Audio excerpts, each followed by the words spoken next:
Singer Awadhesh आवारा की सुमधुर आवाज में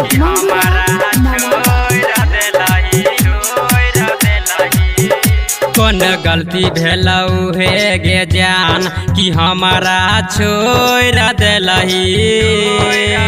कौन गलती भेलऊ हे गे जान कि हमारा छोड़ दिलही। जाके ससुरा गे छौरी हमारा भूल गेलही।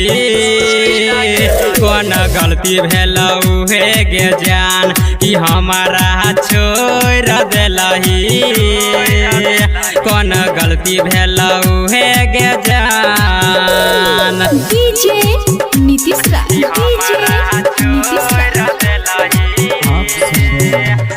सिंगर अवधेश आवारा की सुमधुर आवाज में रिकॉर्डिंग स्टूडियो समस्तीपुर।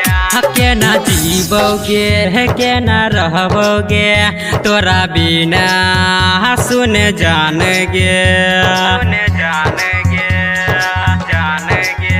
के ना जीवोगे के ना रहोगे तोरा बिना सुन जान गया। नाजुक दिल पर छुरी तू चलाई दिलही। कौन गलती भेलऊ हे गे जान कि हमारा छोड़ दिलही। कौन गलती भेलऊ हे गे जान। अवधेश आवारा मंगुरा नवादा आवारा की आवाज में